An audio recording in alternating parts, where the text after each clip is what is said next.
श्री शिवाय नमस्तुभ्यम। हर हर महादेव। दोस्तों, वीडियो को शुरू से लेकर अंत तक पूरा देखना। पूजनीय पंडित प्रदीप जी मिश्रा ने बताया हुआ है कि 2024 में पशुपतिनाथ का व्रत हमें कैसे करना चाहिए, तो आप लोग जरूर देखें। एक ही नियम है जो शिव महापुराण के अंतर्गत है। सुबह पूजा की थाली लगाई है। 5 व्रतों का विधान है, छठा व्रत का विधान नहीं है। कितने व्रत? 5। सुबह पूजन की थाली लगाई है। पूजा की थाली, अभिषेक का सामान सब लेकर आप मंदिर में जाइए। शिव मंदिर में जाकर बाबा का जल अभिषेक पूजन करिए जिस हिसाब से आप करते आए हो। पूजन की थाली में सामान उतना रखना जो शाम को भी आपके साथ चला जाए, अलग से नहीं रखना पड़े। अलग से केवल शाम को दिए रखो, जल रख लो थोड़ा सा, और बाकी का जो मिष्ठान आप तैयार करोगे बस वो, बाकी का चंदन नबीर गुलाल ये सब सुबह की थाली का रखिए। थोड़ा फल जो भी रख लो। सुबह पूजन करो, बाबा का निवेदन करो, घर आ जाओ, थाली को ढक कर रख दीजिए। शाम को जब जाओ कोई प्रसाद उतना ही बनाओ जितना भगवान के लिए बना रही हो। ये नहीं कि खीर ज्यादा बना ली तो आधी हम यहाँ ले जाएं और आधी घर के लिए छोड़ दें, नहीं, उतना ही बनाओ जितना भगवान के लिए जाएगा, जिसमें से 3 हिस्से हों। एक पात्र में भरकर ले जाओ, दोने ले जाओ, कटोरी ले जाओ, प्लेट ले जाओ, जो तुम्हारी मर्जी पड़े, कागज ले जाओ, जो तुम्हारा मन पड़े वो ले जाओ। 6 दिए लेकर जाओ, बाबा के मंदिर में जाकर पूजन अर्चना करो। शाम को अभिषेक नहीं करना है, केवल छींटा देना है। थोड़ा सा जल जो बचा हुआ है उसमें से थोड़ा थोड़ा छींटा देकर, जल का थोड़ा सा छींटा देकर पूजन आदि कर कर, जैसी पूजन सुबह करी वैसे ही भाव से पूजन करो। 5 दिए थाली में से नीचे रख दो, छठवा दिया भी नीचे उतार दो थाली में से। 5 दिए लगाना जब प्रसाद के 3 हिस्से पूरे कर दो। प्रसाद के 3 हिस्से रख दो नीचे, फिर दिए लगा दो 5। एक दिया उठाकर जिसको जलाया नहीं है वापिस अपनी थाली में रख लो। 5 दिए प्रज्वलित कर कर बाबा को निवेदन कर दो, बाबा आज मेरा पहला पशुपति व्रत है, इसको स्वीकार करना। दिल से बाबा इस कार्य के लिए मैंने करा है, इसको स्वीकार कर लेना। बहुत सुना बाबा पशुपति व्रत में कर रही हूं, मैं भी पूर्व में ना जाने कितनी योनियां ली होंगी, कौन सा मैंने बेकार कर्म करा होगा जो आज मुझे दुख भोगना पड़ रहा है।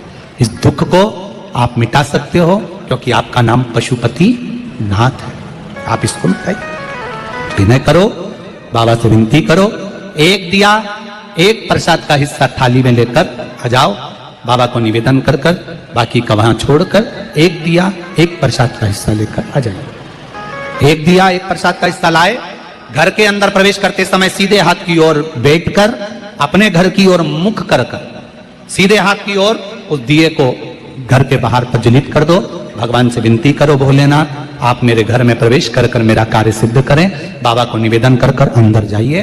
भोजन करने से पहले जो मीठा है, एक हिस्सा प्रसाद का है, उसको खा लीजिए।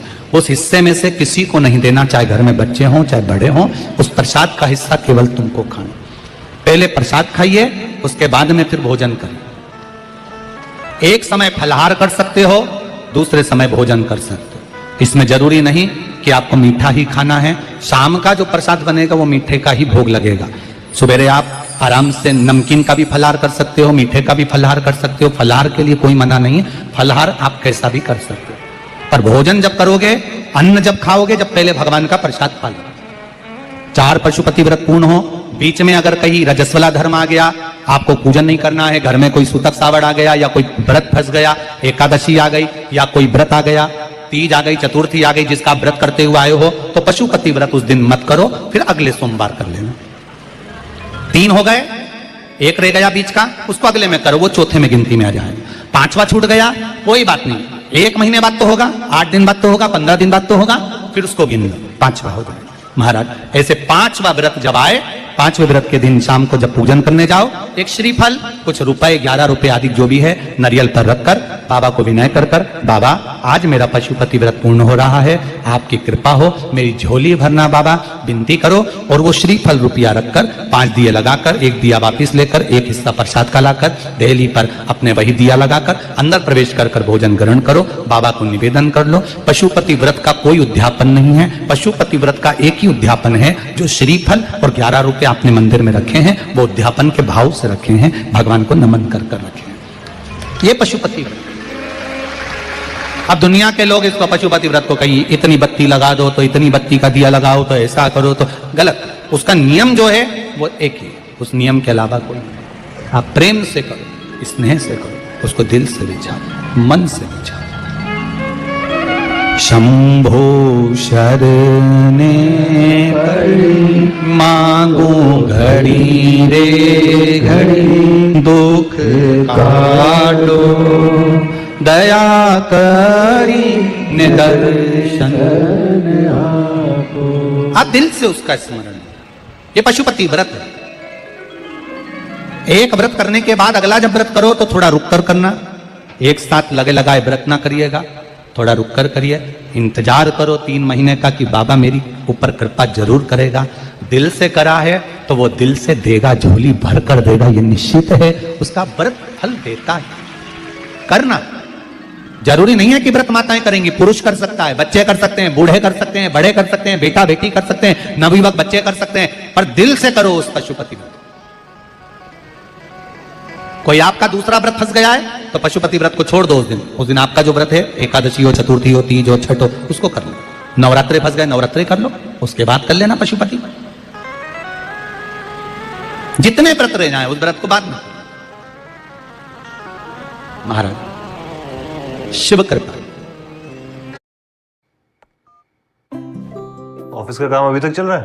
अरे नहीं, that was Sameer from Tata AIA. हमारे पास लाइफ और व्रत एक ही मंदिर में करना। जिस मंदिर में पहला व्रत करा है उसी मंदिर में 5 व्रत करना। ये नहीं कि हम मायके में 2 व्रत करके आ गए और तीसरा व्रत हमने ससुराल में कर लिया। नहीं, 2 व्रत करके मायके से आ गई हो तो 3 व्रत भी मायके जाके ही करना। अगली बार ऐसे जाना कि सोमवार बीच में फंस जाए और तुम 1 व्रत करके आ जाओ। मायके में अगर व्रत कर रही हो तो अपनी पूजन का सामान अपने ही रुपए का होना चाहिए, मायके के पैसे का नहीं चाहिए। कुंवारी होती और तुम मायके के सामान से पूजन करती, अगर कुंवारी होती तो तुम्हारा वो पूजन लगता, पर विवाह होने के बाद, गोत्र बदलने के बाद आप अपना पूजन का धन अपना खर्च करें। हम तो यहां तक कहते हैं मंदिर में भी अगर लोटा भरा हुआ रखा है, मंदिर में बाल्टी भरी रखी है, आप पहले अपना कुछ रुपया दान पेटी में डालकर फिर आप उस लोटे का प्रयोग करें। पीपल के पेड़ के नीचे पूजन करने गए, आंवले के पेड़ के नीचे पूजन करने गए, बड़ के पेड़ के नीचे पूजन करने गए, किसी की लगी लगाई थाली मिल गई, सामान मिल गया, उसके सामान में से आप मत चढ़ाइए। आपके पास जो सामग्री है आप उससे पूजन करिए। अपने पड़ोसी से 1 रुपया भी मांगकर भगवान को मत दीजिए। जिस भगवान को देते हो उस भगवान को बुरा लगता है कि मेरे सामने खड़ी होकर हाथ पड़ोसी के आगे फैला रही है, तुम मुझसे मांग, मैं तुझे झोली भर कर दूं। प्राप्त हुआ। बहुत सुंदर प्रश्न है आपका। गुरुजी, पशुपति व्रत में जो 6 दिए लगाए जाते हैं उसमें बत्ती गोल लगाना चाहिए कि लंबी लगाना चाहिए? प्रश्न बहुत अच्छा है, एक बार जोरदार ताली बजाओ भगवती साहू के लिए। बहुत अच्छा प्रश्न है। हमने पहले भी कथा में कहा कि शंकर भगवान के मंदिर में पार्वती भी है, शिव भी है, दोनों विराजमान है।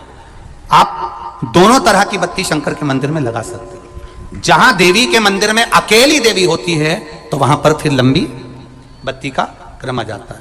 पितरों की पूजन हो रही होती है, लंबी बत्ती का क्रम आ जाता है। पर जहां पर देवादिदेव महादेव भी हैं, पार्वती भी है, वहां आप गोल भी बत्ती समर्पित कर सकते हो और लंबी भी बत्ती लगा सकते हो, उसमें कहीं दोष नहीं आएगा। फिर आपने वर्णन करा 5वां व्रत पूर्ण होने पर 108 पुष्प या चावल बेलपत्र चढ़ाते हैं। सबको एक साथ चढ़ा देना चाहिए कि एक एक करके चढ़ाना चाहिए? वैसे शास्त्र रीति के अनुसार पशुपति व्रत में जो 5वां सोमवार पूर्ण होगा और आप 108 अगर कोई वस्तु चढ़ा रहे हो तो एक एक कर श्री शिवाय नमस्तुभ्यम, श्री शिवाय नमस्तुभ्यम, एक एक कर चढ़ाना चाहिए। एक साथ हाथ में लिया और एक साथ नहीं चढ़ाना, एक एक कर समर्पित। बहुत अच्छा प्रश्न है। एक प्रश्न जो आपने किया था उसका उत्तर इस कथा में चल रहा है, नंदी वाला। जो प्रश्न आपने तीसरा करा है उसका उत्तर इस कथा में चल रहा है कि आप कहते हो कि मंदिर से जाते समय नंदी के कानों में कहकर चले जाओ। बैठिए बैठिए बैठिए बैठिए। बहुत सुंदर प्रश्न है आपके। बहुत भाव से और आनंद से आपने करा, और जनमानस के कल्याण के प्रश्न है ये, केवल आपके लिए नहीं है, ये सबके लिए इतने जोरदार प्रश्न है। जो गलती भी करते होंगे तो उसको सुधार सकते। आपने कहा कि नंदी के कानों में कहना चाहिए, लोग हंसते हैं, कहते हैं बताओ वो नंदी के कानों में भगवान को कहना चाहिए। वैसे तो हम आपको एक बात बताते हैं कि दुनिया के लोग किसी दूसरे धर्म की कभी हंसी नहीं उड़ाते। दुनिया के लोगों को दूसरे का धर्म अच्छा लगता है। दुनिया के लोग सबसे ज्यादा हंसी उड़ाते हैं तो हमारे सनातन धर्म की ही उड़ाते हैं, और उसे खुद उड़ाते हैं, दूसरा उड़ाने वाला नहीं होता। दूर के ढोल हमें समझ में आते हैं, उसका धर्म हमें समझ में आ गया, उनका क्या है, ऐसा है, आओ कुछ नहीं, उनके धर्म में ऐसा है, कितना आनंद हमें दूसरे के धर्म में लग रहा है, और हमारा सनातन धर्म हमको बुरा लगता है, हमारे सनातन धर्म हमें बुरा लगने लगा। अरे भाई, लोग कहते हैं कि नंदी के कान में कहते हो, ये कोई हमारे पुराणों में या शास्त्रों में लिखा है? भगवती बहन साहू, आपको धन्यवाद देना चाहूंगा और एक बात कहना चाहूंगा,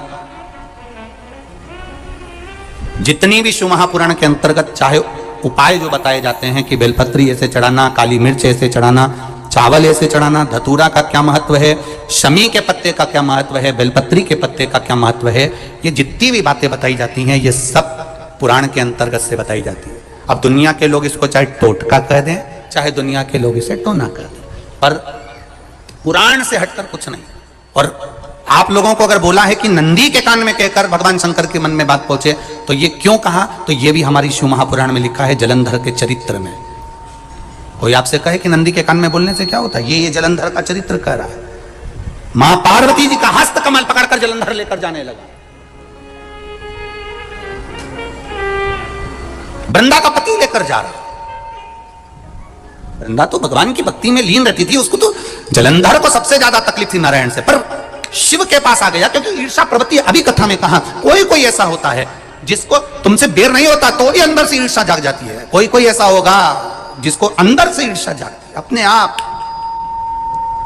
अपने आप अंदर से ईर्षा जागती है, उसका कोई बेर नहीं, और ईर्षा जाग गई, भीतर से ईर्षा जाग गई। ना आप उससे मिले हो, ना कभी वो आप उसके सामने बैठे हो। कई लोग किसी ना किसी की बुराई करते हैं तो हम लोग पूछ भी लेते हैं, क्यों साहब उनसे मिलकर आए हो क्या तुम? कभी नहीं मिल किया, कभी उनका सामना हुआ नहीं हुआ, तो फिर बुराई क्यों कर रहा? एक ने कर दी थी इसलिए हमारे ध्यान में था तो हमने भी कर दी। लो, वो कुआं में डूब के मरेगा तो तू भी मरेगा का? नहीं। नंदी सामने बैठा है, गणेश जी को मालूम पड़ गया, कार्तिकेय को मालूम पड़ गया, मां पार्वती जी का हस्त कमल जलंधर ने पकड़ लिया और लेकर चला, मालूम पड़ गया, तब नहीं रहा गया। गणेश जी को क्रोध आ गया और गणेश जी महाराज आए, शिव जी को जगाने लगे, पिताजी पिताजी पिताजी कर कर जगाया, उठो पिताजी, पिताजी उठिए, पिताजी जागिए, पिता को जगा रहे हैं। भगवान शंकर नहीं उठे, तप में लीन थे। क्या करें हम, जलंधर के पास में इतना बल है, इतना बल है, और पिता की आज्ञा नहीं होगी तो हम कैसे मार देंगे इसको? मारने को तो मार दें। मां ने आज्ञा करी थी कि जलंधर उसको तारकासुर को मार दो, तो कार्तिकेय ने तारकासुर को मार दिया। शिव जी की आज्ञा नहीं तो हम इसको कैसे मारें? क्या करें? सब कुछ गणेश जी ने देख लिया, शंकर जी के ऊपर बहुत बहुत बहुत बहुत प्रार्थना कर कर देख ली, पर शंकर जी नहीं जागे। तब आखिरी में विनायक ने, गणेश ने, जितने लोग आस्था चैनल पर कथा सुन रहे हैं, जितने लोग फेसबुक यूट्यूब पर कथा सुन रहे हैं, इस बात को याद रखना कि नंदी के कान में कहने से क्या होता है वो ये इस कथा से सीख लेना। आखिरी में गणेश जी को लगा किसको कहूं, शंकर जी भी तप में है, नंदी भी तप में है, मैं किसको कहूं? शिव जी को कह के कर थक गया, पिताजी को बोल बोल कर थक गया, पिताजी जागते नहीं। अब मैं किसको कहूं ये बात, किससे कहूं?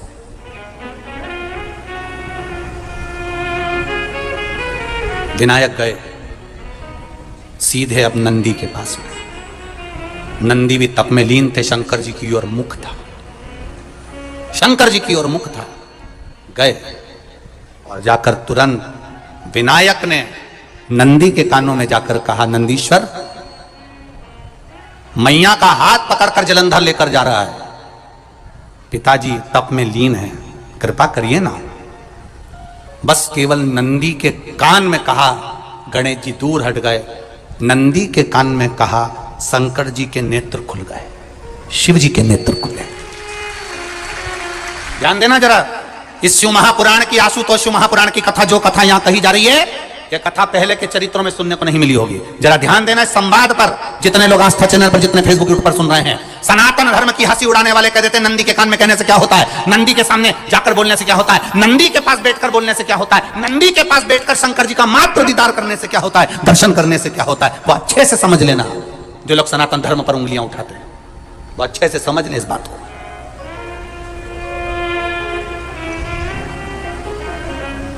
क्या होता है, नंदी तप में लीन, शिवजी तप में लीन, शिव नहीं उठ रहे। विनायक ने नंदी के कानों में जाकर कह दिया, नंदी के कान में जाकर कहा, नंदी के नेत्र नहीं खुले। नेत्र किसके खुले? जम के बोलो, महादेव के खुले, शिव जी के खुले। ये मन का तार। नंदी शंकर की आराधना कर रहे थे, शिव अपनी भक्ति में डूबे थे।